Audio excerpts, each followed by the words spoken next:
Hey, what's up everybody? I'm Craig and today we're going to visit somebody else's patch of paradise. This garden belongs to Sonja and she is growing her garden in Norwich, Norfolk. It is absolutely stunning and there are so many parts of this garden that I find inspiring. So let's have a look.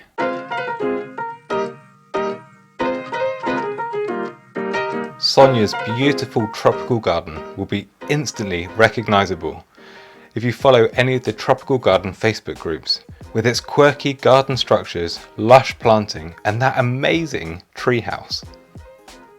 Sonja is growing her tropical style garden in the suburb of Hellesdon, near Norwich Airport. The size of the plot that Sonja is growing her tropical style garden in is 40 feet by 143 feet by 60 feet, which she admits it's an odd shape. Sonja and her partner Alan moved to this house in 1985. At that time, it was just totally dug over as a veg plot with a very small lawn under a huge bramley apple tree, which then blew over in the 1987 hurricane. Slowly, Sonja turned the garden into quite a nice cottage garden, but then, in 1999, she visited a nearby exotic garden, recommended by her vet of all people. The garden she visited belonged to the late Will Giles, and it totally blew her mind. From that visit, Sonja slowly started her collection of tropical plants, and in 2006 she bought her first 3 banana plants, which are the hardy musa basjoo banana. Sonja's now got 4 large clumps of bananas and they all originated from those first 3 plants. The garden can't be seen all in one go. You have to travel around in a large circle to see it all, which is a really good design idea for a tropical garden. If you obscure views, you make people have to walk around and explore your garden. But Sonja says that all of the design was done completely by accident. Nothing except the tiki hut and treehouse were planned. The 2 treeferns were purchased before the treehouse was even built, and she had in her mind where they were going to go, which was under the future treehouse. Sonja thinks the garden could be described as quirky. She likes fun in the garden, and she's got a large lonicera hedge that's clipped into a large snail that she refers to as Brian.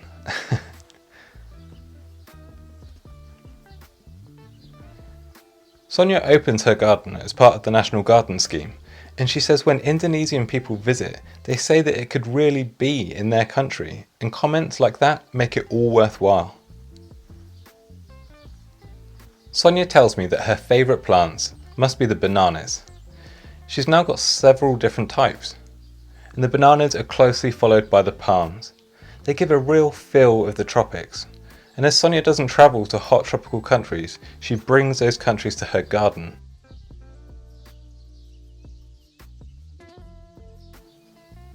As part of the beautiful planting in Sonja's tropical style garden, she uses plants that she likes to call fillers. That's plants like plectranthus, irisine and dahlias. Sonja also loves growing sonjas, which is the tree dandelion, because they look like miniature palm trees and they get so much attention when the garden opens on NGS open days.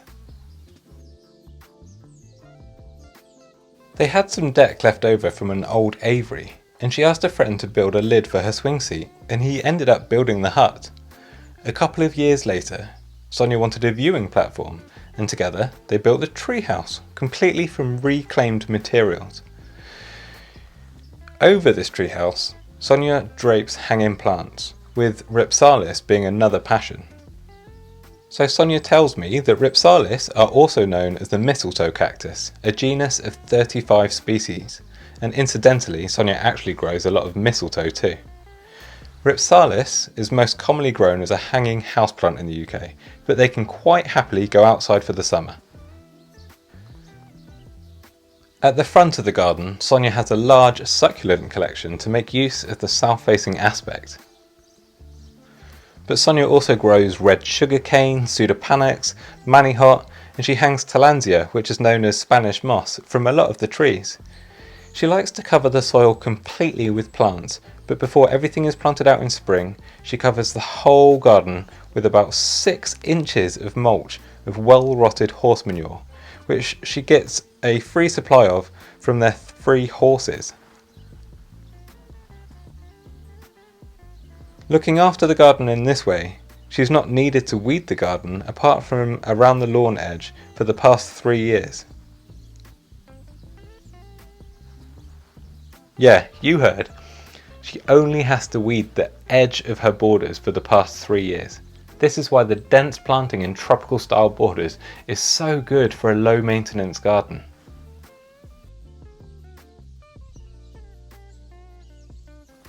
Now we can see how successful Sonja's tropical style garden is, so I had to ask for a tip.